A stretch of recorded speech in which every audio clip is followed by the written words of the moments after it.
Siria está aquí, a 8 horas de avión de España. Es la mitad de grande y su población se concentra aquí. ¿Por qué? Porque toda esta zona es un enorme desierto, pero un desierto muy importante. Tiene 1/3 de las reservas de petróleo del mundo y también de gas natural. Según algunos, el nuevo petróleo. Para sacarlo de aquí y llevarlo a Europa, hay que rodear toda esta península y salir por el canal de Suez. Como te puedes imaginar, aquí te cobran. Pero hay otra manera más fácil, la línea recta. El que controle estas tuberías las puede abrir y cerrar, como un grifo. Si no pagas, no hay petróleo, ni gas. Esta región es increíble. La civilización en el planeta empieza en 3 sitios y este es uno de ellos. Mesopotamia, aquí. Sumer, que te sonará menos, pero es donde empieza todo, aquí también. ¿Recuerdas la Torre de Babel de la Biblia? La hicieron estos tíos. Egipto, aquí. Siempre ha sido un punto de contacto entre Oriente y Occidente, dando a Asia salida al Mediterráneo. Quizá por eso aquí nacen las principales religiones monoteístas, el judaísmo, el cristianismo y el islam. El islam es el último que llega y de hecho acoge a las 2 anteriores. Adán, Noé, Moisés, Jesucristo son considerados profetas islámicos. Bueno, al grano. Como la zona es brutal, todos han querido controlarla y siempre ha estado dentro de algún imperio. Los persas, los griegos, los romanos. El imperio romano termina partiéndose en 2 y finalmente solo sobrevive esto.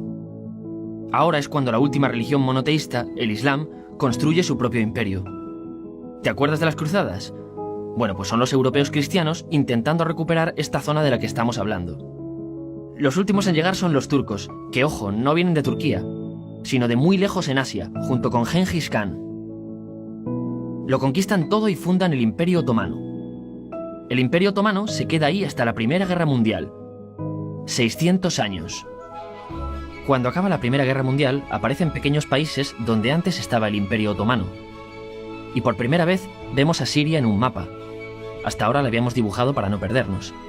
¿Y quién se inventa estos países? Bueno, lo que te voy a contar es alto secreto. O lo era en 1916.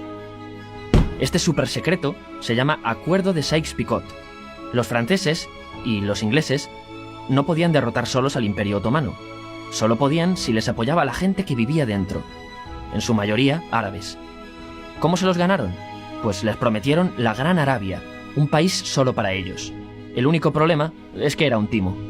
Antes de seguir, recuerda una cosa. Los árabes son un pueblo, pero no una religión. O sea, un árabe puede ser musulmán, puede ser cristiano, y antes del Islam parece que hubo tribus árabes con tradiciones judías.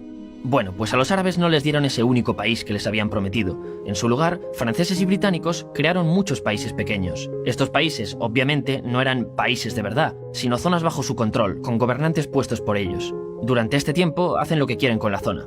Recuerda que hay petróleo. Siria, aunque no tiene grandes reservas, tiene fácil salida al mar. Y Francia, que es la que se ha quedado con Siria, se lo da a compañías extranjeras. Después de la Segunda Guerra Mundial, los europeos se van. En el caso de Siria, son echados a patadas.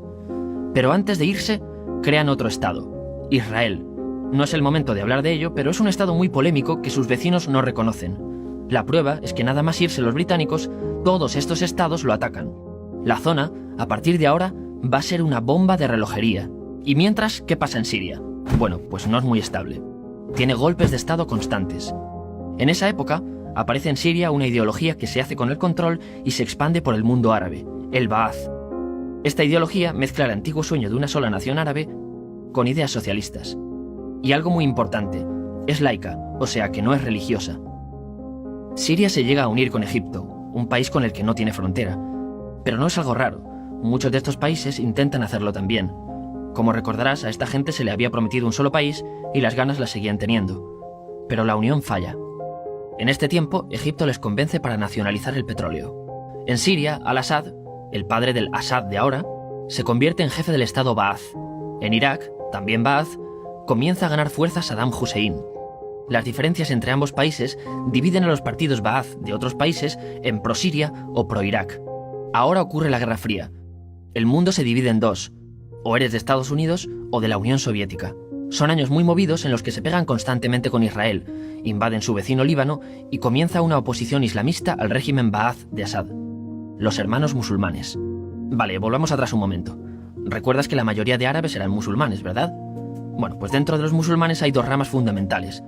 Suníes, la mayoría, y chiíes.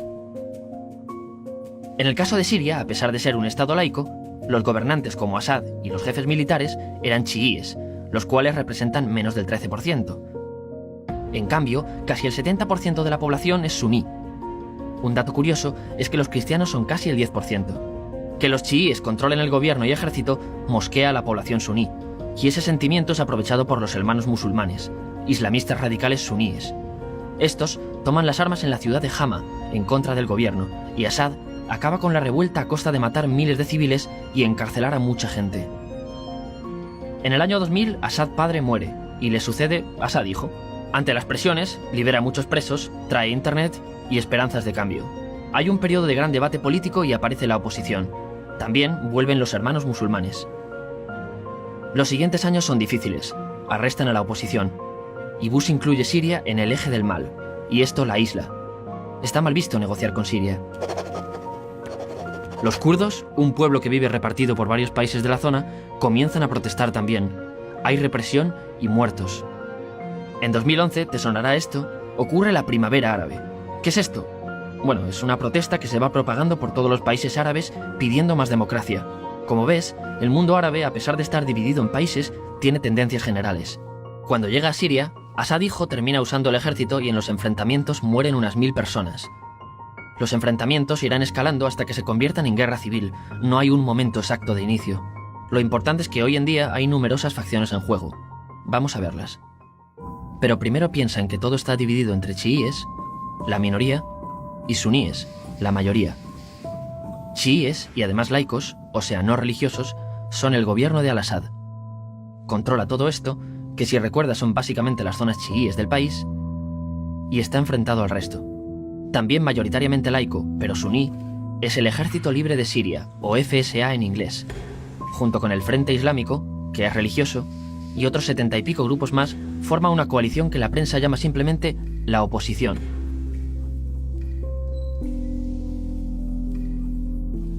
También suníes e islamistas, pero radicales, son Al-Nusra, llamados Al-Qaeda en Siria porque son básicamente eso, Al-Qaeda en Siria. Otros islamistas radicales son el ISIS o Estado Islámico. Salen de Al-Qaeda en Irak, controlan la mayor parte de Siria e Irak y se han hecho famosos por sus atrocidades. Su objetivo teórico impacta a muchos. Es un Estado Islámico a lo largo de Asia, África y Levante. Aunque a ti ya te suena, ¿verdad? En naranja tenemos al pueblo kurdo, que recordarás porque el presidente Al-Assad lo reprimió, al igual que gobiernos de países próximos también lo hacen. Ahora controlan militarmente esta zona.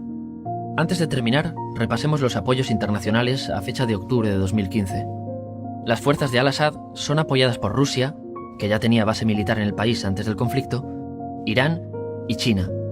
Todos son países de lo que Europa llama Oriente. En contra de Assad, apoyando a la llamada oposición, luchan Estados Unidos, Turquía, Francia, Gran Bretaña y Arabia Saudí. Podemos terminar con algunas conclusiones. Te advierto que esto ya es pura opinión. Si recapitulamos, vemos que la región es estratégica. Por su situación privilegiada, todos la quieren. Siria siempre ha estado bajo el paraguas de grandes imperios. Piensa que hace 100 años la actual Francia era Francia. Gran Bretaña era Gran Bretaña. Pero es que hace 200 también, y hace 300 también, y hace 400 también. En cambio, Siria solo es Siria desde hace menos de 100 años, y solo se gobierna a sí misma desde hace poco más de 50. Además, jamás decidieron sus fronteras, se las impusieron. Europa dividió Oriente Medio a su antojo para controlarlo, diseñando países sin tener en cuenta su población. Muchos historiadores dicen que todo pueblo tiene la necesidad de manejar su propio destino, pero estos ingredientes que hemos visto juegan en contra de proyectos como la Siria Ba'ath, que encima usa la represión para mantenerse. En última instancia, lo que producen es una guerra civil. En este contexto no es extraño que aparezcan actores que se alimenten de la desesperación, el sentimiento suní de opresión y la visión de Occidente como invasor. ISIS usa la identidad árabe y la mitología de antiguos imperios. Cuando quieras entender el presente, pregúntate, ¿y el pasado?